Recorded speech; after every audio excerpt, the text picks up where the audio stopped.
Question ये है साथियों, अपने इंडिया में तो पश्चिम बंगाल वाली दीदी सबको प्राप्त जानते ही हैं आप लोग।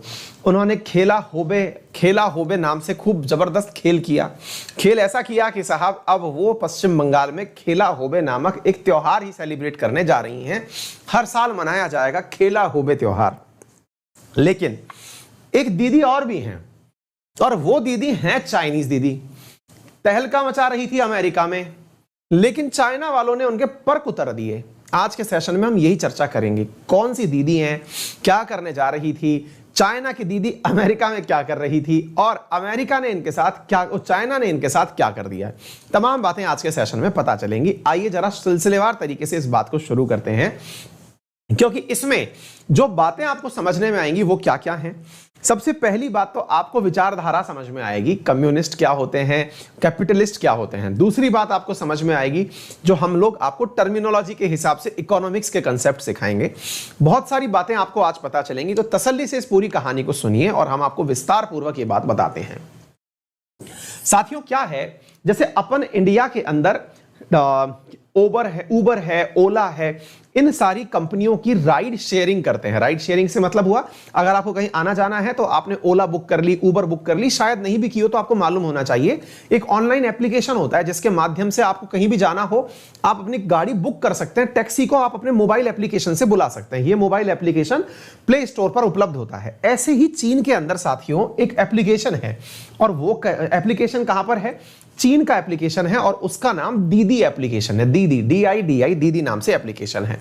तो अब क्या है कि ये जो दीदी ग्लोबल इंक है, इसने अपने शेयर अभी टैक्सी वाली कंपनी है, टैक्सी की कंपनी जैसे ओला उबर है, ऐसे चाइनीज कंपनी दीदी हो गई। ठीक है, इसने क्या किया, हाल ही में अपना जो यूएस का कारोबार था उसको इनिशियल पब्लिक ऑफरिंग में लेके चला गया। मतलब यह हुआ कि ये इसका शेयर मार्केट में लॉन्च कर रहा था। जैसे ही शेयर मार्केट लॉन्च कर रहा था तो इसके कारोबार को लॉन्च होते ही चीन ने क्या किया साथियों, चीन ने तुरंत इसके खिलाफ जांच बिठा दी, और जांच ऐसी बिठाई कि इसके शेयरों में एकदम धड़ाम से बहुत तगड़ी गिरावट आई। और जो इसके दिमाग की कल्पना थी कि ये $100 बिलियन कंपनी हो जाएगी, केवल आईपीओ निकालते ही ये $75 बिलियन कंपनी रह गई। या फिर ये समझिए कि अपनी एक्सपेक्टेशन से $25 बिलियन नीचे चली गई। इतना तो कंपनियों का बजट नहीं होता है, बड़ी बड़ी कंपनियों की वैल्यू नहीं होती है। आप ऐसे समझिए, छोटे से उदाहरण के रूप में इंडिया की लार्जेस्ट कंपटीशन की कंपनी अनअकैडमी है, इसका अभी वर्थ $2 बिलियन है। अब आप अंदाजा लगा लीजिए कि उसको नुकसान $25 बिलियन का हुआ है। इससे अंदाजा लगाइए कि कंपनी क्या होगी, है ना। $75 बिलियन तो अभी वर्थ है उसकी, यानी कितनी ही अनअकैडमी बन जाए ऐसा हाल है उसका। और सबसे बड़ी बात, ज्यादा दिन नहीं हुए इस कंपनी को शुरू हुए, 2012 में शुरू हुई कंपनी है। तो 2012 में शुरू हुई कंपनी मात्र 9 साल में 75 बिलियन की तो ऑलरेडी है। तो ऐसा क्या हुआ इस पूरी कंपनी की ग्रोथ में, इसकी ग्रोथ स्टोरी अपने आप में काफी इंटरेस्टिंग है, और इसके साथ साथ जो चाइना ने इसके साथ किया वो भी बहुत इंटरेस्टिंग है। तो हम शुरू चर्चा कर रहे हैं कि चाइना ने हाल ही में जो अपनी टेक जाइंट कंपनी है इसके साथ में ऐसा क्यों किया, अभी हम आपको वो बताते हैं। हमारा कैमरा थोड़ा सा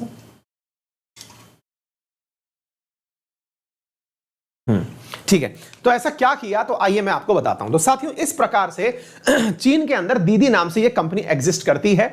अब हुआ क्या, मैं आपको वो बताता हूं। ये एक एप्लीकेशन बेस्ड कंपनी है।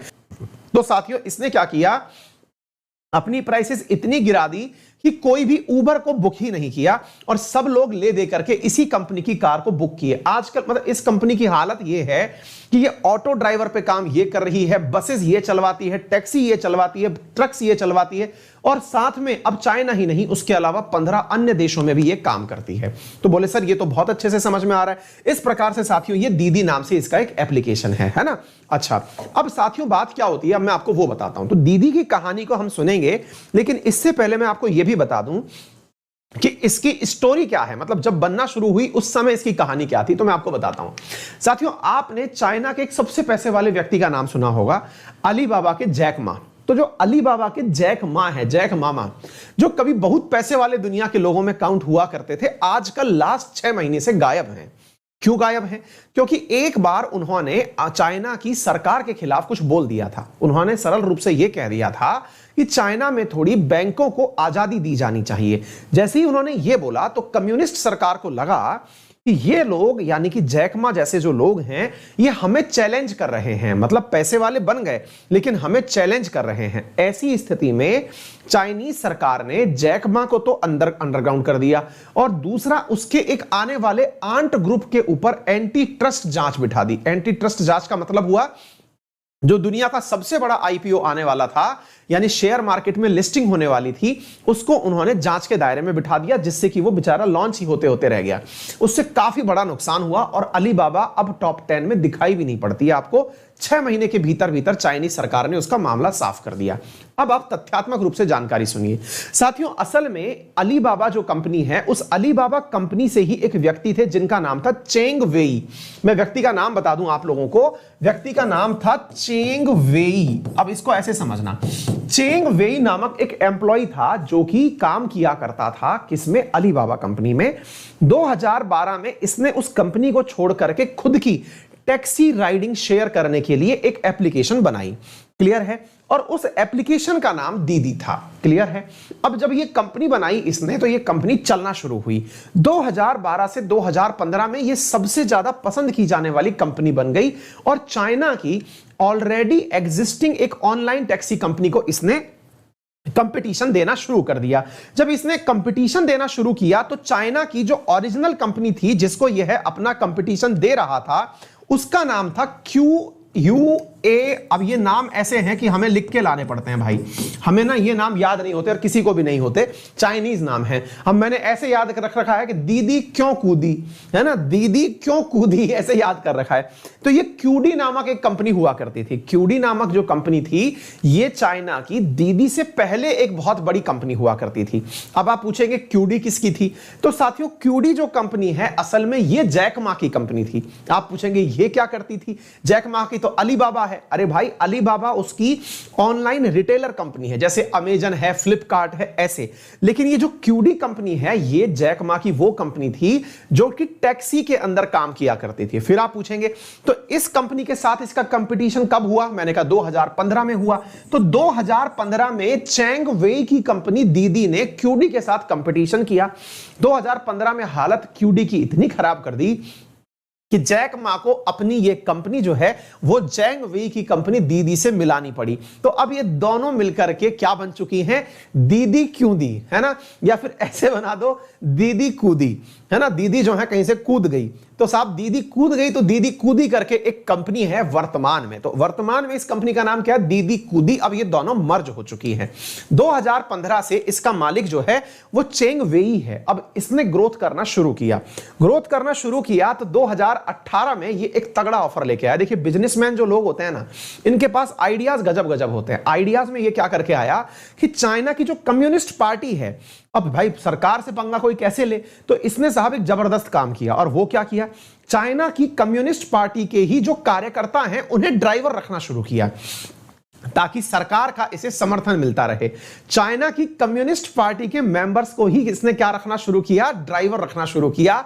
और यह कहा कि अगर कोई चाइनीज कम्युनिस्ट पार्टी का नेता है तो हम उसको नौकरी देने के लिए रिकमेंड कर देंगे, वो कहेगा उसको हम रख लेंगे और उसका बकायदा पूरी ट्रेनिंग देंगे, सब कुछ करेंगे। और तो और हम गाड़ी के ऊपर रेड फ्लैग लगा के चलेंगे। आप देखिए चाइना में रहना है तो क्या क्या करना होगा, लेकिन बिजनेसमैन लोग समझदार बहुत होते हैं, तो वही किया इसने, गाड़ी के ऊपर रेड फ्लैग लगाएंगे। और 2018 से इन्होंने ये काम भी बखूबी करना शुरू किया। ठीक है सर, तो ये भाई साहब चढ़ना शुरू हो गई गाड़ी की, भाई अब तो बहुत ही बढ़िया, एक प्रकार से सरकार की कंपनी हो गई, चलती जा रही है। अब क्या होता है, 2019 में चाइना की खुद की ही लैब से लीक हो गया कोरोना, है ना, ऐसा हम लोग मानते हैं। अब चाइना वाले तो नहीं मानते हैं, लेकिन जो मैं अपना वर्जन है वो सुना रहा हूं, आप सही वर्जन जानते हैं। तो भाई वुहान के अंदर हो गया कोरोना। अब कोरोना के समय चाइनीज सरकार को फील हुआ कि हमें लोगों को क्वारंटाइन करना पड़ेगा। आपको मालूम है ना, जैसे इंडिया ने अपने लिए एक आरोग्य सेतु एप्लीकेशन लॉन्च किया था, कुछ याद आ रहा हो तो, ऐसे ही चाइनीज सरकार को भी लोगों को मतलब वो करने के लिए, क्वारंटाइन करने के लिए, ट्रेस करने के लिए एप्लीकेशन बनाने की जरूरत पड़ी। एप्लीकेशन बनाने की जरूरत पड़ी तो सबसे बड़ी मुसीबत यह आई कि भाई अल्टीमेटली लोगों के डेटा हमें कहां से मिलेंगे। यानी सरकार को चाहिए था लोगों का डेटा। लोगों के डेटा की जब बात आई तो सरकार हैरान रह गई कि जितना उनके डिपार्टमेंट में लोगों के पास जानकारी नहीं है कि भाई मान लीजिए जैसे अपन भारत का केस लें कि भाई भारत में अगर किसी को बहुत ज्यादा जानकारी चाहिए तो आधार कार्ड से सारे आधार कार्ड का लिंक निकाल लो, वहां से सारा सब कुछ पता चल जाएगा, कौन कहां क्या रहता है, कितनी कलर का आंख है, क्या है, सब पता चल जाएगा, है कि नहीं। चाइनीज सरकार के पास क्वारंटाइन करने के लिए जितनी जानकारी नहीं थी उससे कहीं ज्यादा जानकारी अलीबाबा और इस कंपनी दीदी के पास थी। आपको जान के आश्चर्य होगा कि इसके पास 50 करोड़ लोगों की जानकारी इतनी तक थी कि कौन व्यक्ति कहां जाता है, किस प्रकार की शॉपिंग करता है, उसका किस प्रकार की पार्टी में रुचि है, वो किस प्रकार की म्यूजिक सुनता है, वो क्या खाता है, कहां रहता है, सारा सर्वे इसने करा रखा था। तो भाई सरकार ने इससे सर्वे मांगा तो इसने कहा अरे सर हम तो आप ही की सेवा में हैं, तो ये सेवा जो है वो इनको दे दी गई। अच्छी बात है। तो सेवा जो है वो दीदी क्यूदी ने किसको दे दी? दीदी ने क्या दे दिया साहब? दीदी ने चाइनीज कम्युनिस्ट पार्टी को सारी जानकारी दे दी। आप पूछेंगे सब तो ये तो फिर और अच्छी बात हुई।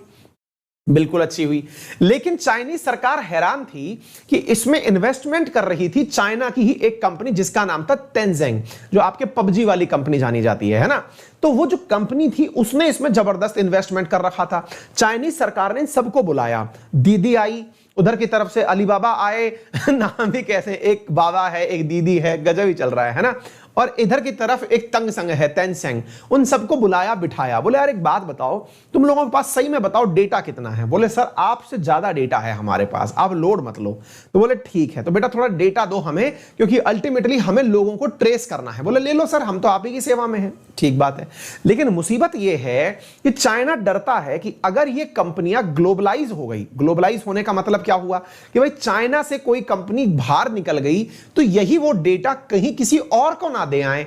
मान लो कि चाइनीज कंपनी अगर यूएस में काम कर रही है तो यूएस में काम करने के लिए उसे यूएस की सरकार की बातें माननी पड़ेंगी, तो यूएस में उसे डेटा सेंटर बनाना पड़ेगा। आप सोचो कि चाइनीज सरकार को जैसे ही यह पता चला कि इनके पास सारा डेटा है तो इन्होंने एक लॉ तुरंत पास किया। और वो क्या लॉ था?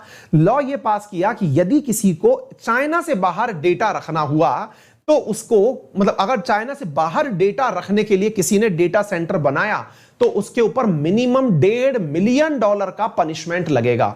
आप पूछ रहे हैं मिनिमम $1.5 मिलियन का है तो अधिकतम कितने का है? अभी बताते हैं। अलीबाबा पे $2 बिलियन का पनिशमेंट लगा था, $2 बिलियन। अगेन ऐसे समझिए जितनी अनअकैडमी की कुल वैल्यू है इतना तो वो एक बार में पनिशमेंट दे चुका है। अब आ गई बात समझ में? तो इस आधार पर समझिए कि अगर कोई डेटा बाहर ले गया तो क्या होगा। अब क्या होता है साहब, इतना सब चल रहा था, कोरोना निकल गया, कोरोना में ये कंपनी सरवाइव भी कर गई। इस बीच में वहां आता है उबर। ये 2015-16 के आसपास की बात है। जब उबर चाइना आया तो भाई इसने उसकी हालत खराब कर दी, इतना सस्ता माल बेचा कि उबर खुद बिक गया चाइना में आके। तो उबर की हिस्सेदारी भी इसी ने परचेज कर ली। एनीवे, अब ये वहां से बाहर निकलता है, दुनिया के 15 देशों में अपना काम फैलाता है, इंक्लूडिंग ब्राजील जैसे, ब्राजील अर्जेंटीना जैसे देशों में दीदी एप्लीकेशन चलता है। अब ये अमेरिका आता है। अमेरिका आया अभी 2 महीने पहले, और आते ही सबसे पहले इसने न्यूयॉर्क स्टॉक एक्सचेंज, जैसे अपने बॉम्बे स्टॉक एक्सचेंज है ना, ऐसे न्यूयॉर्क स्टॉक एक्सचेंज में अपने आप को रजिस्टर कर दिया। रजिस्टर कर दिया तो इसका आया initial public offering. Initial public offering का मतलब होता है आईपीओ आया। जब इसका आईपीओ आया साथियों तो आईपीओ में बंपर सेल आई, मतलब इतनी वैल्यू बढ़ने लगी कि 50 बिलियन की कंपनी आईपीओ से 100 बिलियन की हो जाती, ऐसा लोगों को फील आ रहा था। पता है क्या हुआ? इधर आईपीओ चढ़ रहा था, उधर चाइनीज सरकार को डर लगा कि कहीं हमारा डेटा ना चला जाए। पता है उन्होंने क्या किया? तुरंत इनके ऑफिस के ऊपर रेड करवाई और क्या कहा कि हम अपने चाइना में इस एप्लीकेशन को बंद करते हैं। जरा सोचिए, आप लोग कहते हैं लोकतंत्र लोकतंत्र, जरा देखिए किस तरह का है भैया शासन तंत्र चाइना का। देखिए क्या बोल रहा हूं मैं, इन्होंने इतनी बड़ी कंपनी का क्या काम किया। चाइनीज सरकार का आदेश आता है, और क्या आदेश आता है कि चाइना में दीदी चलना बंद हो जाएंगी। क्यों बंद हो जाएंगी? क्योंकि हमें डाउट है कि इन्होंने डेटा कॉम्प्रोमाइज किया है, चाइनीज लोगों का डेटा इधर से उधर किया है, और हम इसलिए प्ले स्टोर से, जो चाइनीज प्ले स्टोर है, वहां से दीदी एप्लीकेशन को हटा रहे हैं। धड़ाम से नीचे की तरफ आ गए। फिर आप पूछेंगे सर ये तो बहुत बुरी बात हुई, फिर कंपनी ने अपना स्पष्टीकरण दिया, अपना आदमी भेजा कि महाराज क्या चाहिए ये बताओ।